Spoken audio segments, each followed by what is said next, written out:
അതിനിടയിൽ മലപ്പുറത്ത് പൊന്നാനി സ്വദേശിനിയുടെ പരാതി വന്ന് 24 മണിക്കൂറാകുമ്പോഴും മൗനം തുടരുകയാണ് സർക്കാർ. മുൻ SP Sujith Das, DYSP VV Benny, CI Vinod എന്നിവർക്കെതിരെ മുഖ്യമന്ത്രിക്കും പോലീസ് മേധാവിക്കും പരാതി നൽകിയിട്ടും ഇതുവരെയും കേസെടുത്തിട്ടില്ല. ആരോപണ വിധേയരെ സംരക്ഷിക്കുകയാണ് സർക്കാർ എന്ന വിമർശനവും ശക്തമാവുന്നു. റിനു സീധർ നമുക്കൊപ്പം ചേരുന്നുണ്ട്. റിനു, ഒരു ബലാത്സംഗ കേസിൽ പരാതി ഉയർന്നാൽ ഉടൻ തന്നെ FIR ഇടുക എന്നതാണ് ചട്ടം. അത് തന്നെയാണ് സുപ്രീം കോടതി വിധിയിലും പറയുന്നത്. അങ്ങനെയാണെങ്കിൽ നേരത്തെ നമ്മൾ ലളിത് കുമാരി കേസിലൊക്കെ കണ്ടതുപോലെ ഇത്തരമൊരു പരാതി വന്ന് 24 മണിക്കൂർ ആകുമ്പോഴും പോലീസ് എന്തുകൊണ്ടായിരിക്കും FIR ഇടാത്തത്? ഉന്നതരെ സംരക്ഷിച്ചു നിർത്താൻ സർക്കാർ ശ്രമിക്കുന്നുവെന്ന ആരോപണം പ്രതിപക്ഷത്തിന് ഇനി ഉന്നയിക്കാമല്ലോ സ്വാഭാവികമായും. അതല്ലെങ്കിൽ ഇത്തരമൊരു വിഷയത്തിൽ ആരോപണം നമ്മളടക്കമുള്ള മാധ്യമങ്ങളിലൂടെ പുറത്തു വന്നു കഴിഞ്ഞിട്ടും സർക്കാർ എന്തുകൊണ്ടായിരിക്കും മൗനം പാലിക്കുന്നത്? രജിസ്റ്റർ ചെയ്യാതെ തരമില്ലല്ലോ, FIR ഇടാതെ തരമില്ലല്ലോ ഈ കേസിൽ. ആ പരാതിക്കാരി പരാതിയിൽ ഉറച്ചു നിൽക്കുന്ന ഘട്ടത്തിൽ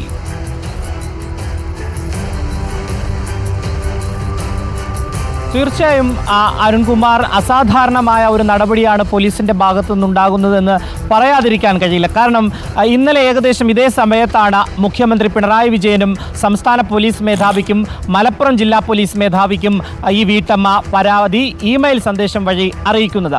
പക്ഷേ ഒരു ദിവസം, അതായത് 24 മണിക്കൂർ പിന്നിട്ടിട്ടും പോലീസിൻ്റെ ഭാഗത്ത് നിന്ന് ഒരു രീതിയിലുള്ള നടപടിയും ഉണ്ടായില്ല എന്നുള്ളതാണ് ഏറ്റവും പ്രധാനപ്പെട്ട ഒരു കാര്യം.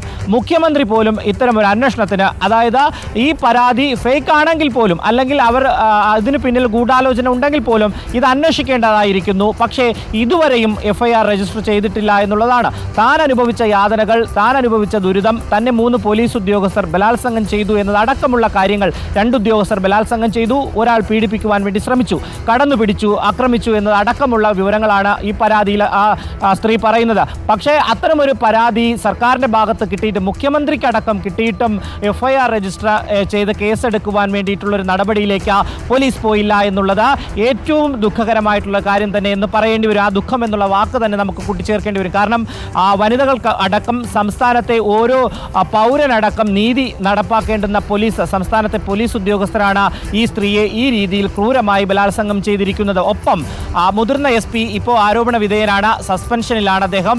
ആ SP ഈ സ്ത്രീയെ മറ്റൊരാൾക്ക് കാഴ്ചവെക്കുവാൻ വേണ്ടി ശ്രമിച്ചു എന്നുള്ളതാണ്. അത് ഗുരുതരമായിട്ടുള്ള ആരോപണമാണ്, അല്ലെങ്കിൽ പരാതിയാണ്. ഈ പരാതി എന്തുകൊണ്ട് അന്വേഷിക്കുന്നില്ല എന്നുള്ളതാണ്. നമുക്കറിയാം, കഴിഞ്ഞ ദിവസം മലപ്പുറം SP ഓഫീസിലേക്ക് അടക്കം വലിയ രീതിയിലുള്ള പ്രതിഷേധം, സമൂഹമാകെ വലിയ രീതിയിലൊരു പ്രതിഷേധം നടത്തിയിരുന്നു. ഈ പ്രതിഷേധങ്ങളൊക്കെ ഉയർന്നു വന്നിട്ടും എന്തുകൊണ്ട് പോലീസ് കേസെടുക്കുന്നില്ല എന്നുള്ളതാണ്. ഇപ്പോൾ റിപ്പോർട്ടർ TVയിലൂടെ തന്നെയാണ് ആ യുവതി ആദ്യം, അല്ലെങ്കിൽ ആ വീട്ടമ്മ ആദ്യം ഈ ഒരു പരാതി ഉന്നയിക്കുന്നത്, ആരോപണം ഉന്നയിക്കുന്നത്. തുടർന്ന് ഇപ്പോൾ അവർ കോടതിയെ സമീപിക്കുമെന്നും നുണ പരിശോധനയ്ക്കടക്കം താൻ തയ്യാറാണ് എന്ന് പറയുമ്പോഴേക്കും പോലീസ് നിസ്സംഗത പാലിക്കുന്നു എന്നുള്ളതാണ്.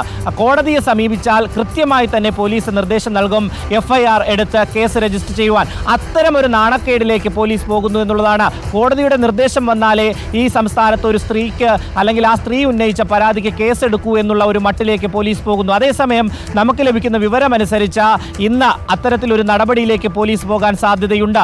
മലപ്പുറം SP-ക്ക് DGP-യുടെ ഭാഗത്തു നിന്നൊരു നിർദ്ദേശം ലഭിക്കും എന്നുള്ളൊരു വിവരം കൂടി പ്രധാനപ്പെട്ട കാര്യമാണ് റിനു. ഏറ്റവും പ്രധാനപ്പെട്ട കാര്യം, മണിക്കൂറുകൾ വൈകുന്തോറും സർക്കാർ ഈ വിഷയത്തിൽ സ്വീകരിക്കുന്ന ഒരു അലംഭാവം ചർച്ച ചെയ്യപ്പെടുമെന്ന കാര്യത്തിൽ സംശയമില്ല. മാത്രമല്ല, കോടതിയുടെ മുൻപിലേക്ക് എത്തിയാൽ കോടതിക്ക് മുന്നിൽ മറ്റൊരു വഴിയുമില്ല. ആദ്യമേ തന്നെ കോടതി പറയുക FIR ഇടൂ, ബാക്കി പിന്നെ നമുക്ക് സംസാരിക്കാം എന്നാണ്. അങ്ങനെയല്ലേ വേണ്ടത്? ഈ കേസിലും പ്രേക്ഷകരൊന്ന് ആലോചിച്ച് നോക്കൂ. ഈ യുവതി എന്ന് തന്നെ പറയാം, 40 വയസ്സ് മാത്രമാണ് ഇവർക്ക് പ്രായം. 39-40 വയസ്സ് മാത്രമേ പ്രായമുള്ളൂ. ഈ യുവതി പരാതിയുമായി പോലീസ് സ്റ്റേഷനിലേക്ക് ചെല്ലുമ്പോൾ ആ കേസ് അവിടെ FIR ഇട്ട് രജിസ്റ്റർ ചെയ്ത് അന്വേഷിച്ച് നീതി കൊടുക്കേണ്ടതിന് പകരം അവരെ ഉപയോഗിച്ചു എന്നാണ് ഇവരുടെ പരാതി. ആ പരാതിയിലെ നിജസ്ഥിതി ഇനി അന്വേഷണത്തിലൂടെയാണ് തെളിവാവേണ്ടത്. പക്ഷെ ഒരു കാര്യം ഞാൻ പ്രേക്ഷകരോട് പറയാം. ആ അന്വേഷണ ഉദ്യോഗസ്ഥർ ഇന്നലെ റിപ്പോർട്ടർ TV ഈ വാർത്ത പുറത്തുവിട്ടതിന് പിന്നാലെ നടത്തിയ പത്രസമ്മേളനത്തിൽ പറഞ്ഞ ഒരു വാചകം അത്യന്തം നിർഭാഗ്യകരമാണ്. താങ്കളെപ്പോലെ ഒരു ഉദ്യോഗസ്ഥൻ അത് ചെയ്യാൻ പാടില്ലായിരുന്നു. ഈ സ്ത്രീയെക്കുറിച്ച് മോശമായിട്ട് പറയുക, അതായത് ഇവരൊരു ഹണി ട്രാപ്പ് ചെയ്തുകൊണ്ടിരിക്കുന്ന സ്ത്രീയാണ്. അങ്ങനെ ഒരു ഉത്തരവാദിത്തപ്പെട്ട ഉദ്യോഗസ്ഥൻ പറഞ്ഞാൽ അതിന് തെളിവ് കൊടുക്കാൻ നിങ്ങൾ ബാധ്യസ്ഥനാണ്. നിങ്ങൾക്ക് പൊതുസമൂഹത്തിൽ ഉത്തരവാദിത്വം ഇല്ലാത്തവർ പറയുന്നത് പോലെ ഒരു സ്ത്രീയെക്കുറിച്ച്, അതും പരാതി നൽകിയിരിക്കുന്ന ഒരു യുവതിയെക്കുറിച്ച് പറയുക സാധ്യമല്ല. തെളിവുകൾ കൊടുക്കണം സാർ, തെളിവുകളാണ് സംസാരിക്കേണ്ടത്. പക്ഷേ താങ്കൾ ഇതിനെ സംസാരിച്ചത് തെളിവുകൾ വെച്ചല്ല. താങ്കളുടെ 2 പ്രതിരോധവും അമ്പയെ പാളിപ്പോയി. ഒന്ന്, ഇവരുടെ വീട്ടിൽ പോയില്ല എന്ന് പറഞ്ഞു. നിമിഷങ്ങൾക്കുള്ളിൽ ദിക്സാക്ഷി വന്ന് പറഞ്ഞു, ഞാൻ ഇയാൾ അവിടെ കണ്ടു, ആ വീട്ടിൽ കയറി പോകുന്നത് കണ്ടു, കയറി ഇറങ്ങി വരുന്നതും കണ്ടു, ഞാൻ അദ്ദേഹവുമായി സംസാരിക്കുകയും ചെയ്തിട്ടുണ്ട്. നമ്പർ 2, ഈ കേസിൽ ഇവർ ഏതെങ്കിലും മറ്റ് കേസുകളിൽ ഉൾപ്പെട്ടിട്ടുണ്ടോ എന്ന ചോദ്യത്തിനും ഉത്തരം കിട്ടിയിട്ടില്ല എന്നുള്ളതാണ്. എന്തായാലും അതിനുള്ള പ്രതികരണം നമ്മൾ ഇന്ന് പ്രതീക്ഷിക്കുന്നു. ഈ കേസെടുക്കാതിരിക്കാൻ കഴിയില്ല, പക്ഷേ അത് വൈകും തോറും സർക്കാരിനുമേൽ, പ്രത്യേകിച്ച് ആഭ്യന്തര വകുപ്പിന് മേലുള്ള സംശയം വർദ്ധിക്കുകയുള്ളൂ. FIR ഇടൂ, അന്വേഷിക്കൂ, എന്നിട്ട് നമുക്ക് നിജസ്ഥിതി പുറത്തു കൊണ്ടുവരാം. ഇത് സത്യസന്ധരാണ്, ഇതുവരെല്ലാവരും ഒരു ഗൂഢാലോചനയുടെ ഭാഗമാണെങ്കിൽ തീർച്ചയായും നമ്മൾ അവരെ കൂടി പൊതുസമൂഹത്തിന് മുന്നിൽ അവതരിപ്പിക്കും. അങ്ങനെ പാടില്ലല്ലോ കരിവാരിത്തേക്കാൻ ഉദ്യോഗസ്ഥരെ. കേരളത്തിലെ പോലീസ് സേന ഇന്ത്യക്ക് മാതൃകയായ പോലീസ് സേനയാണ് എന്ന് ഒരിക്കൽ കൂടി ഓർമ്മിപ്പിച്ചുകൊണ്ട്